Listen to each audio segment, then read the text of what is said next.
হঠাৎ মুখরোচক ঝাল ঝাল বিকেলের নাস্তা খেতে মন চাইলে আমি বলবো পারফেক্ট এই নাস্তাটি আপনার জন্য।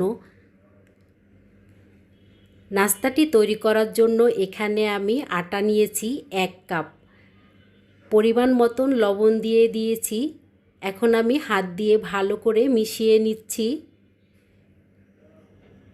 দিয়ে দিচ্ছি সাদা তেল ময়ান করার জন্য, আর অবশ্যই এখানে তেল দিতে হবে। তেল দিয়ে ভালো করে আটাটাকে ময়ান করে নিতে হবে। এখানে আপনারা চাইলে আটার পরিবর্তে ময়দাও ব্যবহার করতে পারেন, তবে সবার ঘরে কম বেশি আটাই থাকে। আটা দিয়ে কিন্তু অনেক মজার মজার নাস্তা তৈরি করা যায়, আর খেতেও কিন্তু অনেক বেশি মজা হয়। তা ভালো করে ময়ান করে নিয়েছি, দেখতেই পাচ্ছেন ভাই বোনেরা। এখন আমি অল্প অল্প করে পানি দিয়ে ডোটাকে মাখিয়ে নিচ্ছি। যেহেতু এখানে অল্প করেই আটা নিয়েছি, পানির পরিমাণটা একেবারে বেশি করে দেওয়া যাবে না। অল্প অল্প করে পানি দিয়ে ডোটাকে মাখিয়ে নিতে হবে। আর এই ডোটাকে আমি একটু টাইট করেই মাখাবো। এখানে যতটা টাইট করে মাখানো হবে ততটাই কিন্তু এই নাস্তাটা উপরের সাইডে ক্রিস্পি হবে, আর খেতেও কিন্তু অনেক বেশি মজা হবে। আটার ডো মাখানো হয়ে গেছে, এখন আমি 10 মিনিটের জন্য রেস্টে রেখে দিব। নাস্তার জন্য পুর বানিয়ে নিব। তা পুর বানানোর জন্য কড়াইতে আমি 1 টেবিল চামচ পরিমাণ সাদা তেল দিয়েছি। দিয়ে দিয়েছি হাফ চামচ পরিমাণ গোটা জিরা, রসুন কুচি, আর এখন দিয়ে দিচ্ছি পেঁয়াজ কুচি। পেঁয়াজ রসুন তেলের সাথে হালকা করে ভেজে নিব। যে সকল ভাই বোনেরা ভিডিওটা দেখছেন এবং দেখতে দেখতে এই পর্যায়ে চলে আসছেন, ভাই বোনেরা একটা লাইক দিয়ে পুরো ভিডিওর সাথে থাকবেন। আশা করি আজকের রেসিপিটি আপনাদের কাছে ভালো লাগবে। তেলের সাথে পেঁয়াজ রসুন হালকা করে ভেজে নিয়েছি। এখন আমি দিয়ে দিচ্ছি এখানে টমেটো। একটা টমেটো আমি ছোট ছোট করে কেটে নিয়েছি, সেটা এখানে দিয়ে দিলাম। আপনাদের হাতের কাছে যদি টমেটো থাকে, একটা টমেটো ছোট ছোট কিউব করে কেটে দিয়ে দিতে পারেন। আর যদি পছন্দ না করেন সেক্ষেত্রে স্কিপ করতে পারেন। আর যারা পছন্দ করেন তাদের হাতের কাছে যদি না থাকে সেক্ষেত্রে তারা এখানে টমেটো সস দিয়ে দিতে পারেন 1 টেবিল চামচ পরিমাণ। এতে করে কিন্তু এই পুরটা খেতে অনেক বেশি মজা হবে। এখানে কিন্তু আমি পরিমাণ মতন লবণ দিয়ে দিয়েছি। ঝালের জন্য এখানে সামান্য পরিমাণ চিলি ফ্লেক্স দিয়েছি, আর দিয়ে দিয়েছি এখানে ধইনা জিরার গুঁড়ো, সামান্য পরিমাণ হলুদের গুঁড়ো। ঝালটা যে যেরকম খাবেন সেই পরিমাণ অনুযায়ী এখানে দিয়ে দিবেন। অনেকে ঝাল খেতে বেশি পছন্দ করেন, অনেকে ঝালটা হালকা খেতে পছন্দ করেন। তবে আলু দিয়ে পুর বানানো কিন্তু একটু ঝাল ঝাল হলেই এই পুরটা কিন্তু খেতে অনেক বেশি মজা হয়। তাই এখানে আমি চায়ের চামচের হাফ চামচ দিয়ে দিয়েছি পাঁচফোড়ন। তাই অফ ক্যামেরায় আমি পাঁচফোড়ন শুকনা খোলায় তেলে গুঁড়ো করে নিয়েছি, সেখান থেকে সামান্য পরিমাণ দিয়ে দিয়েছি। কারণ আলুর পুরে যদি পাঁচফোড়নটা দেওয়া হয় তাহলে কিন্তু খেতে অনেক বেশি মজা হয়। অফ ক্যামেরায় মাঝারি সাইজের একটা আলু সিদ্ধ করে নিয়েছি, আর হাত দিয়ে একটু ভেঙে নিয়েছি। এখন আমি দিয়ে দিয়েছি, আর মশলার সাথে এখন ভালো করে মিশিয়ে নিচ্ছি। এই পর্যায়ে আমি দিয়ে দিচ্ছি ধনিয়া পাতা, আর দিয়ে দিব এখানে বাঁধাকপি। হাতের কাছে যেই সবজি ছিল সেখান থেকেই আমি সামান্য পরিমাণ এখানে দিয়ে দিয়েছি।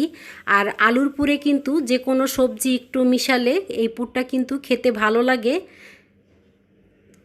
তবে এভাবে বাঁধাকপি দিয়ে আলুর পুর বানিয়ে একবার খেয়ে দেখবেন, সত্যি খেতে অসাধারণ হয়ে থাকে। এখন আমি ভালো করে নেড়েচেড়ে মিশিয়ে রান্না করে নিচ্ছি। আপনাদের হাতের কাছে যদি আরও কালারফুল সবজি থাকে সেখান থেকে অল্প অল্প করে এই আলুর পুরে দিয়ে এই পুরটাকে রান্না করে নিতে পারেন, সেক্ষেত্রেও কিন্তু পুরটা খেতে অনেক বেশি মজা হবে। বাঁধাকপি নরম সবজি, তাড়াতাড়ি মজে যায়, আর খুব সুন্দরভাবে আলুর পুরের সাথে বাঁধাকপি কিন্তু মিলে গেছে। দেখতেই পাচ্ছেন ভাই বোনেরা, পুরটা কিন্তু রান্না করা হয়ে গেছে। একটা বাটিতে ঢেলে নিচ্ছি, আর ঠান্ডা করার জন্য এক সাইড করে রেখে দিচ্ছি। তৈরি করা নাস্তার উপরের সাইড যেন আরও বেশি ক্রিস্পি হয় সেজন্য এখানে একটা বেটার বানিয়ে নিচ্ছি। 1 টেবিল চামচ পরিমাণ এখানে কর্নফ্লাওয়ার দিয়েছি, 1 টেবিল চামচ পরিমাণ আটা দিয়েছি, আর 1 টেবিল চামচ পরিমাণ এখানে আমি সুজি দিয়েছি।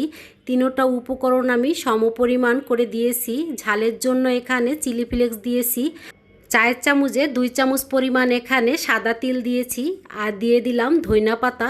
এখন আমি অল্প পানি দিয়ে বেটারটাকে মাখিয়ে নিচ্ছি। যে সকল ভাই বোনেরা আলুর যে কোনো নাস্তা খেতে অনেক বেশি পছন্দ করেন তাদের বলবো এই নাস্তাটি একবার বানিয়ে খেয়ে দেখতে পারেন। আর এভাবে এই বেটারটা বানিয়ে নেবেন, আর দেখবেন উপরের সাইড এতটা ক্রিস্পি হবে যে আপনি মুখে দিলে এতটা মুচমুচে শব্দ আসবে, আপনার নিজের কাছেই খেতে কিন্তু অনেক বেশি ভালো লাগবে। আর 5 থেকে 7 ঘন্টার মতন উপরের সাইড অনেক বেশি ক্রিস্পি থাকবে। রেস্টে রাখা আটার ডো আগের থেকে অনেক সফট হয়েছে। এখন আমি রুটি বানানোর ফিরাতে সামান্য পরিমাণ আটা ছিটিয়ে নিয়েছি। এখন 2টা লেচি কেটে নিচ্ছি। যেহেতু এখানে 1 কাপ আটা, 2টা লেচি খুব সুন্দরভাবে হয়েছে। আর এই 2টা লেচি দিয়েই কিন্তু এখানে অনেকগুলো নাস্তা হবে। তা ছোট ছোট করে 2টা লেচি কেটে নিয়েছি। এখন আপনাদেরকে আমি একটা রুটি বেলে দেখাচ্ছি। রুটি বেলার জন্য সামান্য পরিমাণ আটা ছিটিয়ে নিয়েছি। এখন আমি রুটিটাকে বেলে নিচ্ছি।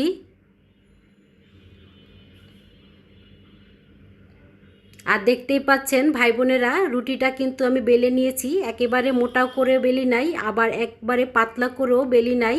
এখন আমি এখানে একটা গ্লাস নিয়েছি, স্টিলের গ্লাস দিয়ে ছোট ছোট করে কেটে নিচ্ছি। আর দেখতেই পাচ্ছেন আমি কতটুকভাবে কেটে নিয়েছি। এখানে আপনাদের পছন্দ মতন আপনারা চাইলে এর চেয়ে বড় করেও কেটে নিতে পারেন।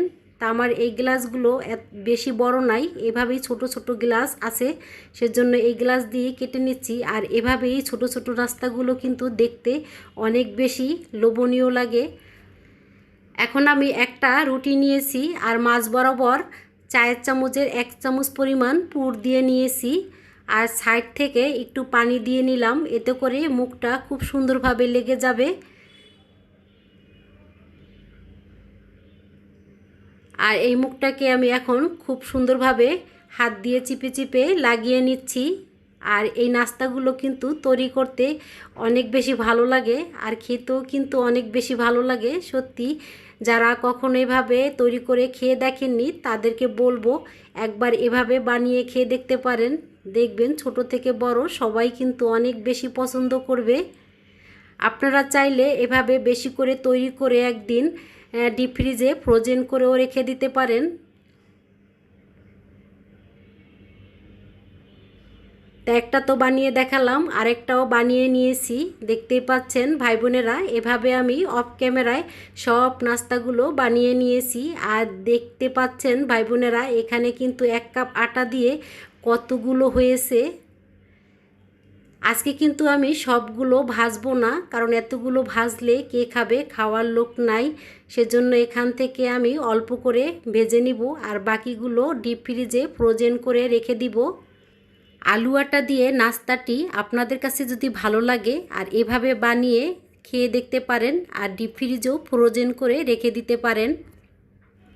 কর্নফ্লাওয়ার, আটা, সুজি দিয়ে যেই বেটারটা মাখিয়ে নিয়েছিলাম সেই বেটারটা কিন্তু দেখতেই পাচ্ছেন ভাই বোনেরা, রেস্টে রাখার পরে আগের থেকে কিন্তু অনেকটাই ঘন হয়েছে। এখন আমি নাস্তাগুলো দিয়ে দিয়েছি বেটারের উপরে, ভালো করে মাখিয়ে নিয়েছি। আর অফ ক্যামেরায় কড়াইতে আমি সাদা তেল দিয়েছি পর্যাপ্ত পরিমাণ। আর এখন আমি একটা একটা করে তেলে ছেড়ে দিচ্ছি। এখানে কিন্তু অনেকগুলো দিয়ে এই নাস্তাগুলো ভাজা যাবে, কারণ তেলের পরিমাণটা একটু বেশি দিলে অনেকগুলো একবারে ভাজা যায়। আর তেলটা একটু বেশি দিয়ে ভাজলে অনেক মুচমুচে হয়। তাই দেখতেই পাচ্ছেন ভাই বোনেরা, এক সাইড ভাজা হয়ে গেছে, অপর সাইড ভাজার জন্য আমি নাস্তাগুলোকে উল্টাইয়ে দিচ্ছি। আর ভাজা হয়ে গেছে, আর খুব সুন্দর একটা কালার এসেছে। এখন আমি তেলের থেকে উঠাই নিচ্ছি। আজকের রেসিপিটি যদি ভালো লাগে চ্যানেলটি সাবস্ক্রাইব করে চ্যানেলের পাশে থেকে যেতে পারেন।